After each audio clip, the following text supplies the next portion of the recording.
You're welcome back. Now, Chief Executive Officer of UT Holdings, Prince Kofi Jobs, has denied claims in a leaked Bank of Ghana report that he received 5 million cedis of loan repayment into his personal account. An assessment report by audit firm Boulders Advisors Limited said Mr. Jobs took the money from one Kofi Jobs Gyebi, but failed to inform the board of the bank. But in a statement, Mr. Jobs says the money was payment for his own home sold to Mr. Gyebi, and has pledged to cooperate with the agencies investigating developments prior to the collapse of the bank. Here are extracts of his statement. The last 1 year has been a very challenging period for the UT family. Personally, I have been deeply disturbed by events that preceded the collapse of UT Bank, and more so, some of the happenings that have unfolded after the takeover by the Bank of Ghana. In truth, my heart bleeds as I struggle to come to terms with the fact that the organization we toiled so hard to build over 20 years ceased to exist. A lot has been said over the period in question. I have refrained from commenting on the development for a number of reasons, including the fact that the YOCO continues to investigate the circumstances leading to UT Bank's collapse. However, I feel compelled to come out at this time following widespread misrepresentation of the facts of the matter, particularly in relation to my supposed withdrawal of some 5 million Ghana cedis, which according to media reports, I failed to disclose to my board. Now, here are the facts. Kofi Jobs Gyebi was a client of UT Bank who secured a loan facility and subsequently paid off the loan with its accrued interest in full. Mr. Gyebi, after paying off in full his commitment to the bank, expressed interest in purchasing my personal residence at Roman Ridge in Accra, which I had put up for sale. Due to UT Bank's challenges at the time, I instructed that payment of the said house be made to my personal bank account at UT Bank to help shore up the company's liquidity. I wonder then how my decision not to disclose payment of monies into my personal account for the purchase of my personal residence constitutes a misdeed, as suggested by several news reports. It is instructive to note that the Boulders report, which was the source document of the said news report, indeed referenced my response to the team that interviewed me on the said matter. On page 46 of the said report, it states, when Boulders Advisors Limited inquired about this transaction, Mr. P.K. Jobs indicated that he had sold his personal residence at Roman Ridge, Accra, to Mr. Kofi Jobs Gyebi. It is therefore curious that this was neither factored into the conclusion of the Boulders report nor any of the widespread media reportage. I'm saddened by the turn of events these past few months. Our brand was guided by a vision of assisting Ghanaian businesses and individuals to achieve their aims based on sound values, principles, and discipline. We had always envisioned growing this company into a steadfast international Ghanaian-owned company. However, in our quest to support Ghanaian businesses and individuals, the company had challenges and the central bank intervened. In a separate development, Member of Parliament's Finance Committee, Benjamin Podo, wants the 5-year ban on directors of collapsed banks to be reviewed since, to him, it's not punitive enough.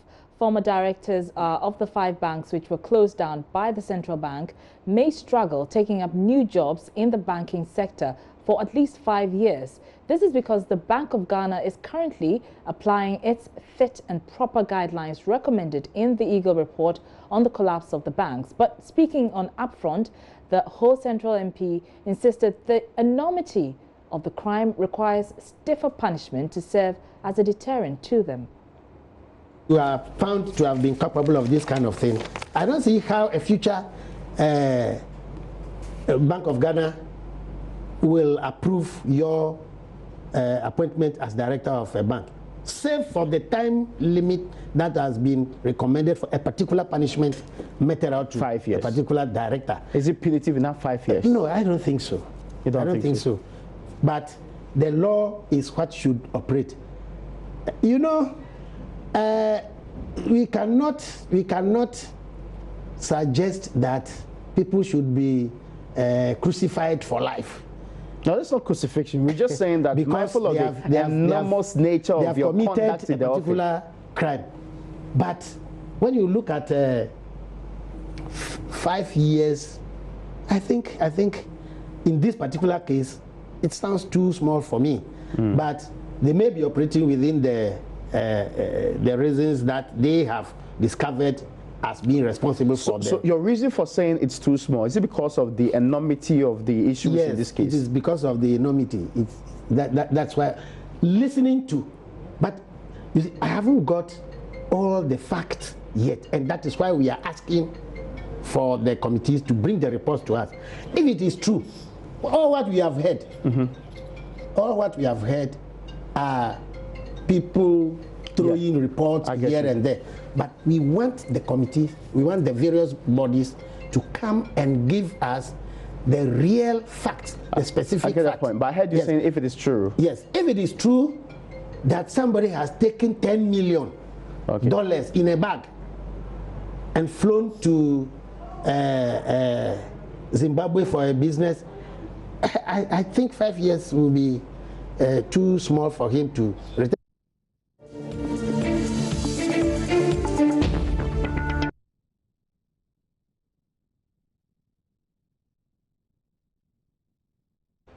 Good evening to you. Welcome to Business. International oil exploration company Tullow Ghana says it is putting measures in place to deal with the effects of unstable crude oil prices on its operations. According to the managing director of Tullow Ghana, long-term investments are underway to help manage the situation. He spoke with Joy Business at this year's Festival of Ideas organized in Accra. Bismarck Ausa was there. World market prices of crude oil over the years have had a rippling effect on the country's oil exploration. It is against this backdrop that Managing Director of giant oil exploration firm Tullow Ghana, Kofi Jobs, says his outfit is putting measures in place to forestall any negative impact on its exploration.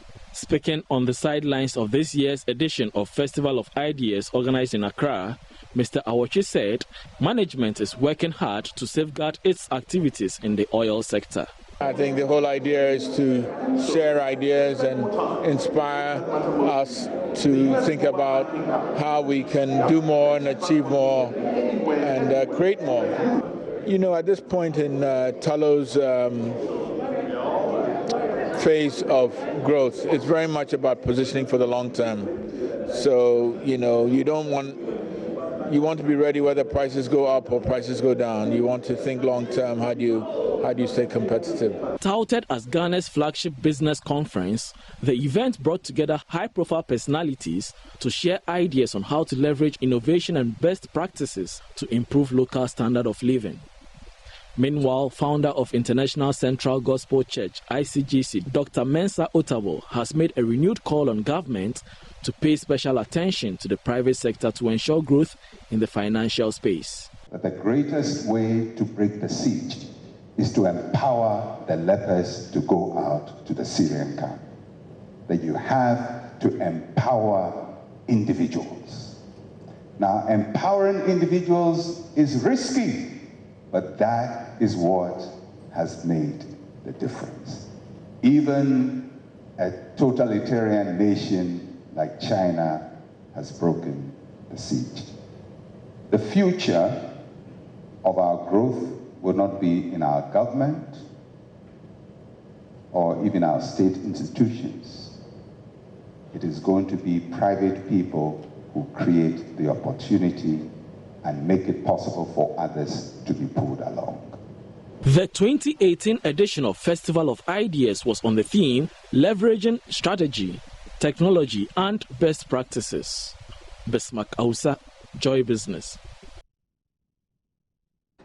Some microfinance companies in the country are calling for support from government to help them discharge their duties effectively. This, according to them, will enhance the President's agenda of enhancing financial inclusion in the country. Executive Secretary of the Ghana Association of Microfinance Companies, Joseph Donko, explains to Joy Business the association is in talks with the central bank to arrive at a mutually beneficial agreement. There are about 353 members of the Ghana Association of Microfinance Companies nationwide, with majority 7 micro, small and medium enterprises that are the unbanked community. The call for support for the sector follows government's decision to issue a bond to help local banks in the country meet their liquidity challenges. Some have argued that the sector has been reserved for private entrepreneurs, unlike the commercial banks, where the central bank offers emergency liquidity support in times of trouble. Executive Secretary of the Association, Joseph Donko, spoke after addressing members of the association on an information session on mergers and acquisition. In our industry, we still look at our institutions. Some of them have low capital base. Others are also in the middle in there. And looking at where they are now, the support of the businesses will be something that we will welcome. We are in talks with Bank of Ghana, and we believe that together we will look at the situation of the institutions and how best they can receive the necessary support to continue with their business. Remember that we deal with the low-income sector of the economy, and the members that we serve are so important that we will need to ensure that our businesses stay on to provide the needed services and also to deepen the financial inclusion agenda of the country. Financial consultant Senyo Ernest Jandu supports the call, but thinks the owners of the microfinance companies can find opportunities to grow by themselves since it's a private venture. I have heard arguments that if you do it for the banks, do it for us also. I do not know whether it is a fair comparison to make. In my view, the issue about government supporting microfinance sector is not something that government does not do, but government does more through other forms of technical assistance. So, for example, we had a program called RAFIP, where many institutions were trained, they were supported to develop manuals and those kind of documents. MISIP, as we call it now, sponsored by AFD, is supporting microfinance companies largely through technical assistance. The understanding is that when these institutions become stronger, the business models are sound, projections are good, reliable, they can have bankable and get people to invest in them, get institutions to invest in them. Can government play a role? Yes, government can play a role if government chooses to. If you take Maslock, people have argued several times that Maslock by design should actually be giving loans to microfinance for on lending. But Maslock does direct lending. It's more like a competitor. The program is aimed at helping members of the association identify areas to take advantage in the industry. Managing Director of Seed Fund Savings and Loans, Albert Mwegwa, says banks in the country should have taken advantage of the stock market to raise the necessary funds to recapitalize and meet the Bank of Ghana's 400 million Ghana cedi minimum capital requirement. He also indicated the wave of bank consolidations in a bid to meet the minimum capital requirement could bring about cost reduction. I disagree on the issue of if you can't meet it, you come down. But I support fully the raising of the minimum share capital to 400 million. Okay. I've seen it in two different economies. I was a player in Nigeria when Nigeria moved from 5 billion naira to 25 billion naira. Between 2003 middle to 2004 middle to 2005 December, 18 months. And then Nigeria had about 91 banks. Wow. Out of the 91 banks, Nigeria was a major oil producer.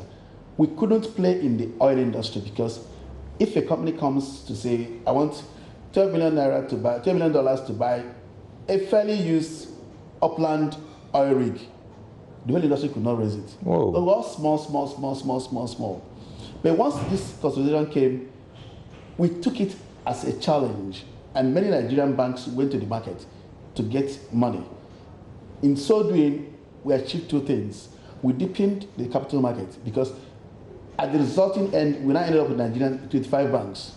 All 25 banks, apart from NIB, then were all put in the stock exchange. Okay. So it deepened the stock exchange. Very good. Because many Nigerians were now forced to buy shares in the banks. Then, instead of having 91 corporate boardrooms, 91 MDs, 91 chairmen, you can imagine the amount of money used in servicing them. It's true. We came down to 25 banks. And then these 25 banks became stronger. As part of efforts to increase productivity and income levels of farmers, Africa Ghana has launched its integrated soil fertility management technology, which targeted some districts of the Volta region. Over 20,000 farmers have so far benefited. Country Director of Africa Ghana, Faith Cooper, is optimistic farmers could better their livelihoods through this new technology. Over 20,000 farmers in 3 districts of the Volta region have benefited from the use of integrated soil fertility management (ISFM) technology. The $540,000 project was funded by the Alliance for Green Revolution in Africa, Accra.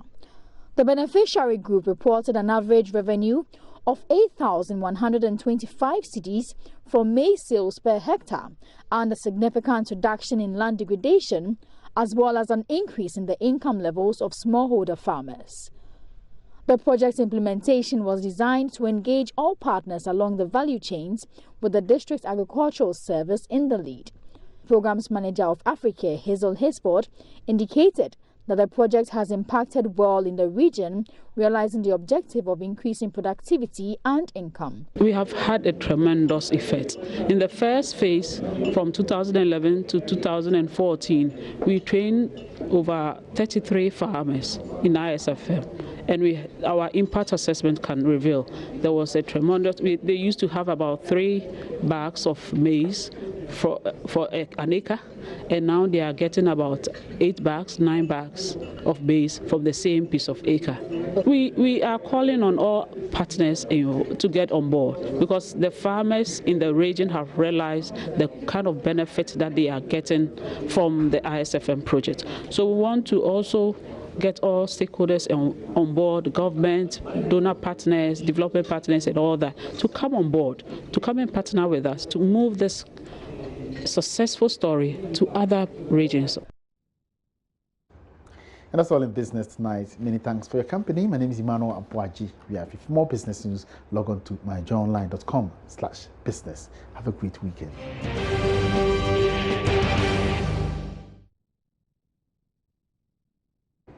You're welcome back. Now, Parliament's Public Accounts Committee has ordered the Ministry of Local Government and Rural Development and the Births and Deaths Registry to refund and compensate a total of 575 birth certificate applicants who were overcharged unapproved fees by the registry. According to the 2016 Auditor General's report, the registrar at the Births and Deaths Registry at Suhum charged an amount of 50 cedis for a certificate from 575 clients instead of the approved fee of 20 cedis. Listen to the Acting Director of Births and Deaths Registry, Reverend Kingsley Asari Ado, when officials of local government appeared before the Public Accounts Committee sitting today. I've said it already that he's still at post. And then but he has been made to refund the entire that excess, yes. Where did you pay the money to? He paid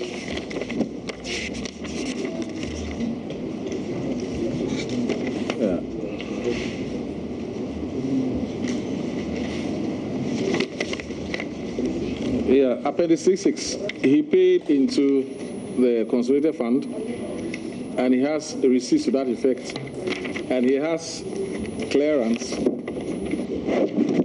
Is it clearance or so 525 Ghanaians, 575 Ghanaians who obtained birth certificate from Suhum office of Birth and Death Registry pay additional 30 Ghana cedis to government, right? Yes, sir. By that action of that person. That is what has happened. But we have taken serious note of his conduct, administrative note, and we'll see what to do, sir. On his part, a Deputy Local Government Minister, Obi Amoa, said the applicants are entitled to their claims if only the registry can identify the applicants who were overcharged by the Suhum registry. I thought that was your follow-up to your observation that 575 persons have been overcharged, and now the money has found its way into the consolidated fund. So naturally, such persons are entitled to the refund. Or probably we expect that they will make their claim for the state to then pay it to them. If they are identified, I believe that even without claim, if they are identified, the state should refund it to them. If they can be identified,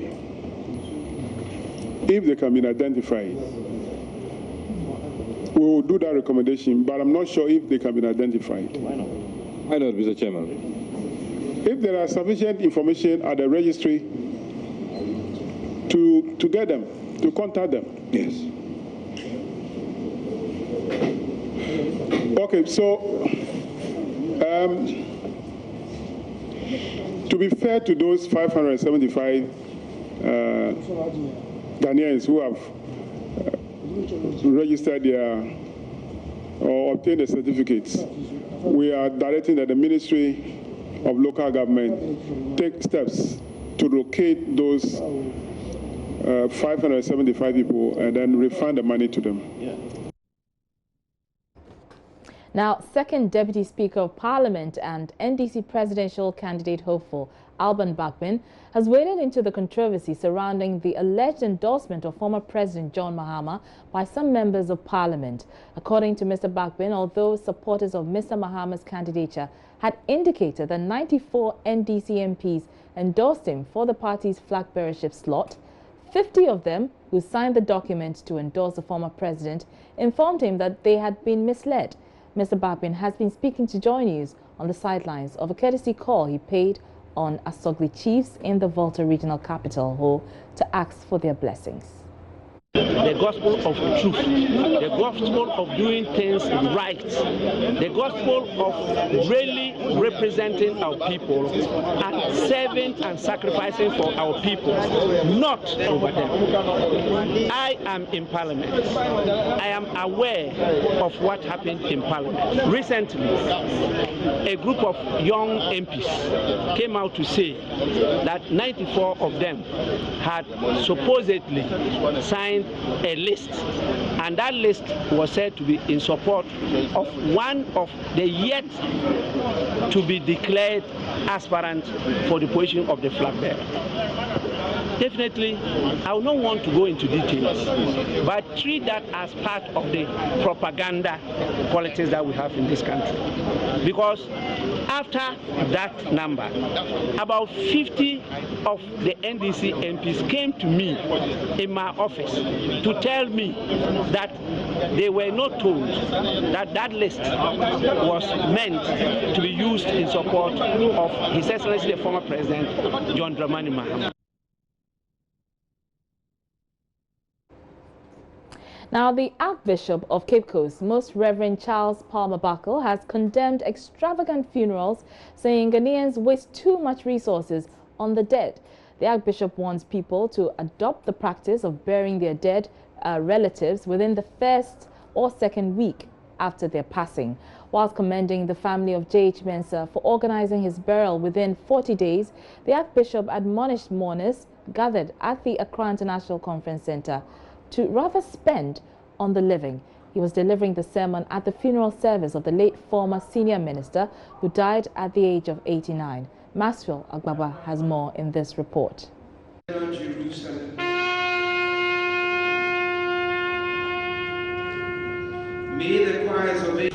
beginning of the final journey to eternal rest as 6 men carry the national flag draped casket to the new military cemetery at Bema Camp.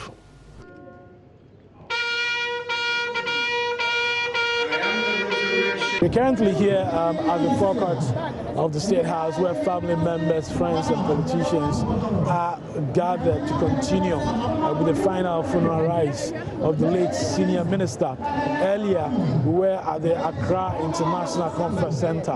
In there, we had former President Jerry John Rawlings. We also had former President John Kufuor, who is the brother-in-law of the late senior minister.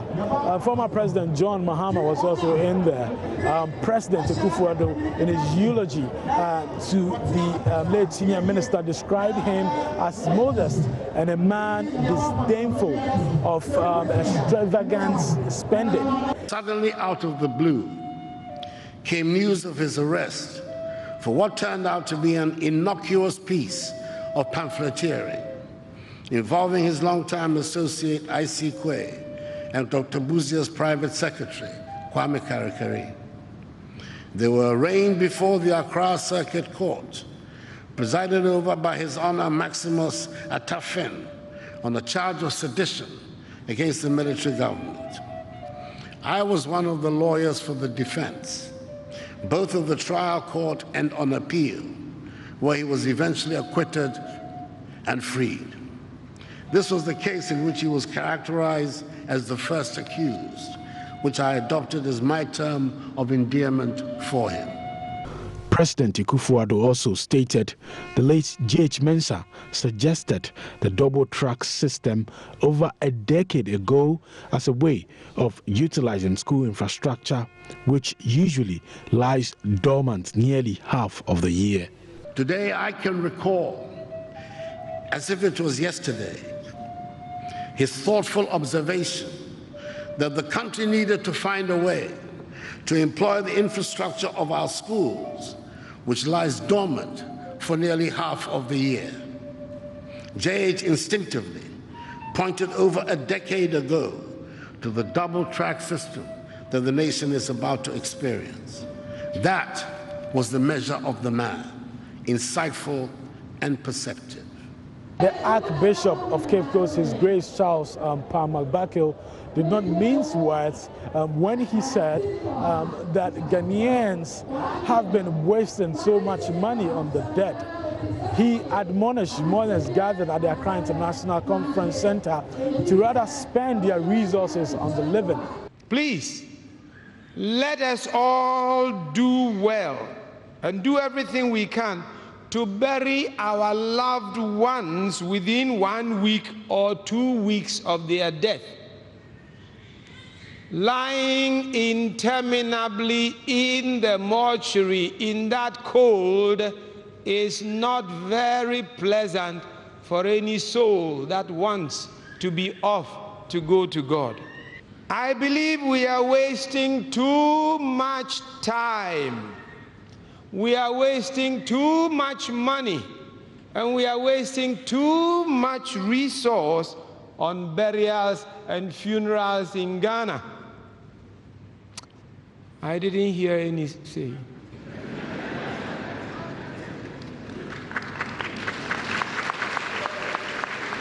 Asami yidika, odika maramaka, maka.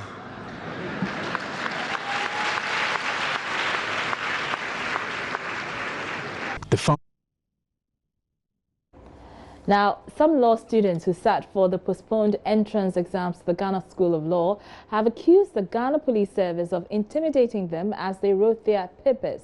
About 1,800 law students wrote the exam Friday under heavy security presence.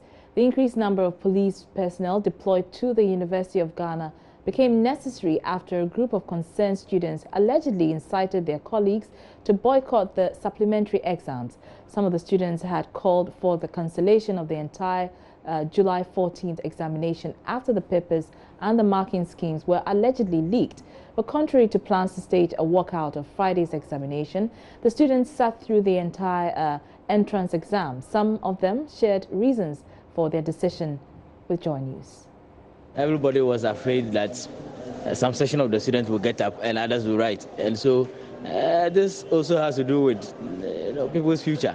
So nobody wanted to take the risk, getting up and avoiding the examination. So we had to take the examination. Actually, I think that what you would have necessitated the avoidance of the examination would have been that if the exam was difficult or more difficult.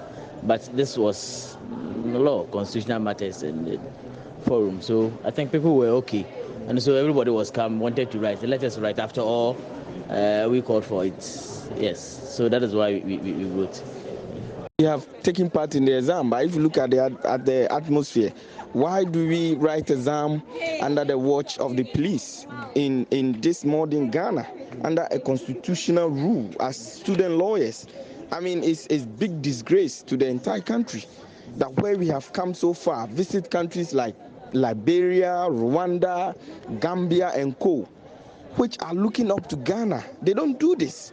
So if in 2018, 21st century, Ghana is writing an entrance exam to pursue law, legal education, and you see police and everybody around looking at us, then that tells you where we are. But generally, we have sat for the paper, and we consider ourselves as the poor, the minority in society, and so we are, as the village person would say, they always bully us. We have subjected ourselves, so we are looking up to leadership. If they don't change it, survivor becomes the fittest. The same paper, one has link. There's a possibility that the second one has also link. Once there is evidence that the first one has leaked, the second one to all the whole paper should be cancelled. That is our expectation, but really we are disappointed. But we have nothing to do. We are expecting the government and we are trusting the examination board that the right thing should be done. The signal we are sending to government that we are law-abiding citizens, just that we expect them to do the right thing. That's why we are trying to protest against the writing of the exam.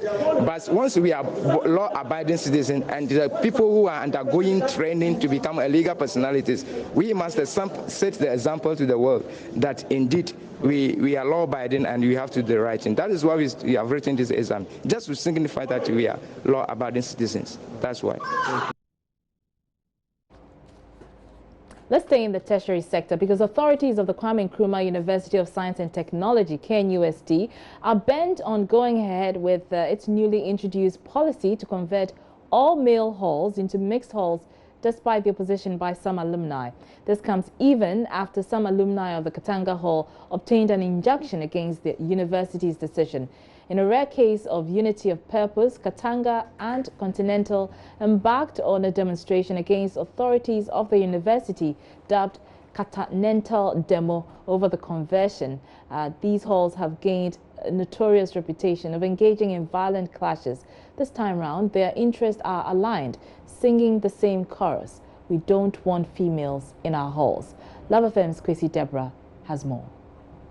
Park, where the residents and also the alumni of the Continental Hall and Katanga Hall, that's the university, have gathered to demonstrate against the conversion of the traditional halls to mixed halls. University authorities announced earlier this week 6 traditional halls, including female-only Africa Hall, will now be occupied by both men and women.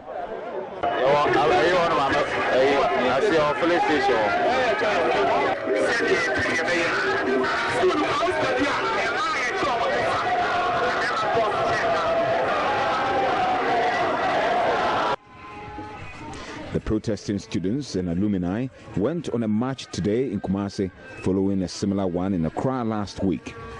Communication team member for the group, Collins Kankam Kwarting, spoke to Live News after presenting the petition to Tufosi II. Like we have said before, it's just about the fact that we want Tufo to come to be on our behalf. We want him to look at the situation and tell the university authorities to rescind their decision. We are saying that we have been male halls from the 60s. We want to remain male hall. So we have sent petition to Otunfo, and the content is very specific. We want Otunfo, we are pleading with him to say something to the university students to rescind their decision. KNUST is however bent on the decision. Dr. Gariba Akanwariak is Dean of Students. Built these halls. Some people that have only slept in the hall for 1 year alone and have left.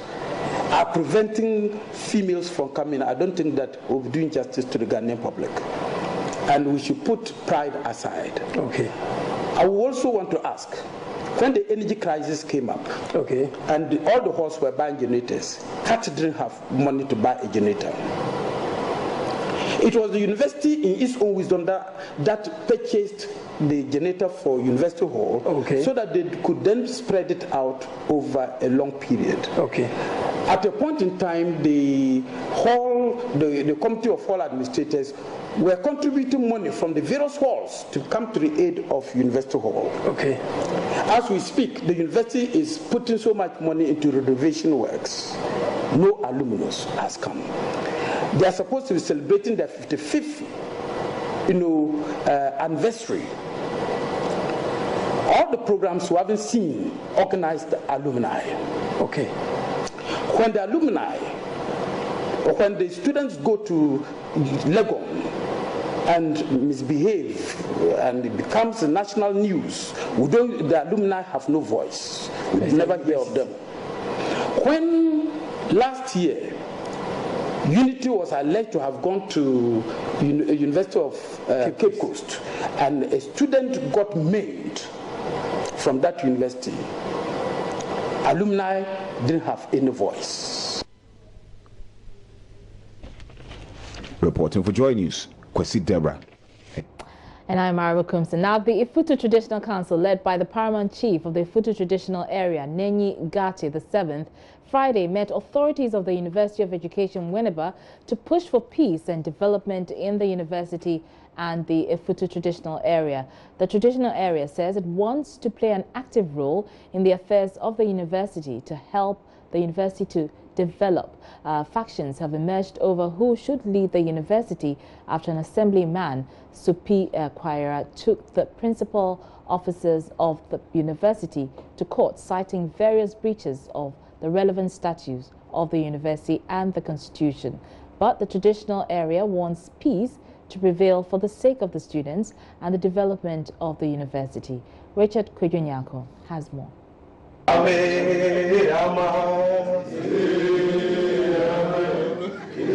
The Traditional Area, led by the paramount chief of this area, Nenyi Gate VII, together with a member of parliament for this area, Kwamna Fenyomakin, came to the university authorities. They met the university council and other lecturers of the university to judge with them on how to bring lasting peace and development to both the university and the communities that surround the university.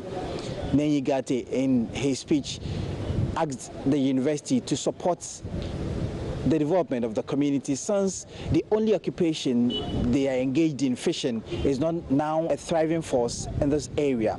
They want the university to help them to grow and nurture the talents that are in the community.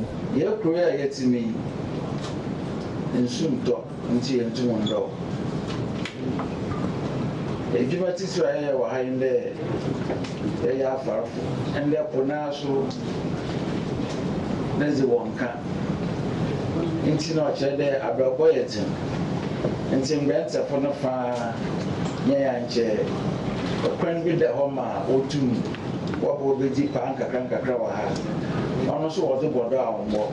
The acting vice chancellor of the university, Reverend Professor Anthony Afubroni, in his speech said that the university has listed a number of opportunities for the communities that surround the university.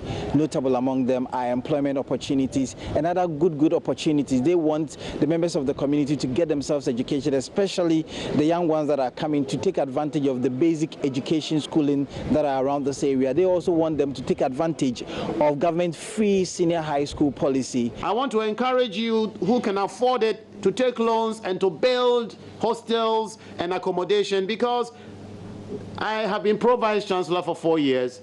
The highest number of applicants we had ever received was last year, and we had 29,000 applicants. This year, do you know how much we got? Over 40,000 applicants. And because of lack of facilities, we were able to accept only 15,000. So you can see the prospects for business in real estate alone.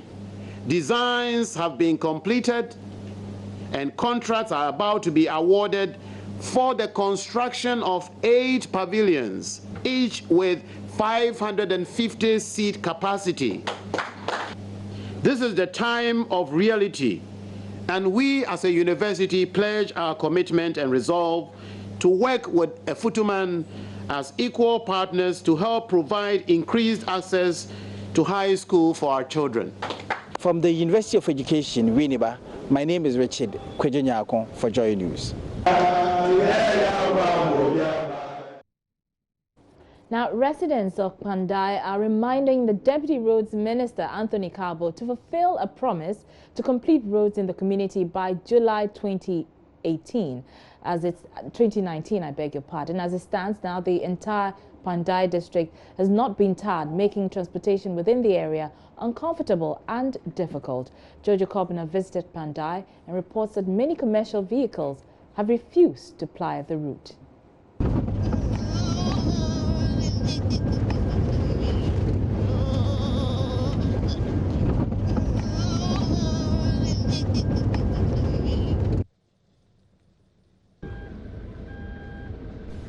The story of a pregnant woman sitting on a motorbike on a dusty, terrible road moved Deputy Roads Minister to make a promise on December 4, 2017. The town roads for Pandai has been a priority for the government, and my colleague in Parliament has written officially to the ministry, and we have further instructed that measurements of those roads and the bills of quantity should be submitted to the ministry. And I think that the bills have been submitted to the ministry, and we are going to immediately work on it to get a contractor to deal with those roads, especially. Road construction is not a day's event. It involves a lot of work. The bidding process will have to go through, and then a contractor is fixed. But it also depends on the capacity of the contractor, who can work faster to ensure that the difficulties the people are going through. So give and take, I think that by middle of 2018, these roads should have been done. It is past the deadline given by the minister, and Pandai district roads have still not been tarred. Drainage work started close to the district assembly 2 days before we arrived there. It should at least give residents some hope that a road would be constructed. However, residents are disappointed and displeased. It's like he promised and he's not fulfilling. So, in fact, the road is becoming west, and we don't know what to do. Even from here, when you have to go to Salaga, you find a very difficult problem to get there. And even moving here to Wolese is also one of the major problems we are facing here. But they deceive us that they will construct the road and they are not on it. He said the reason is that they are not working on it. That is why he's saying they won't do it. That they've just started within these days. It's today he has sent them, so he's not having hope that they will be able to finish.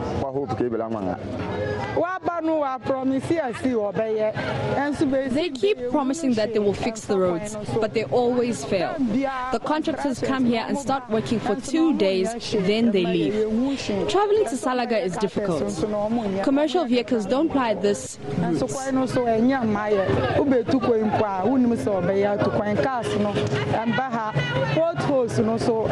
The rainy season has rendered roads in the district unmotorable, and residents are not calling for another promise. They are demanding government to just fix the roads. Jojo Kobina, Joy News.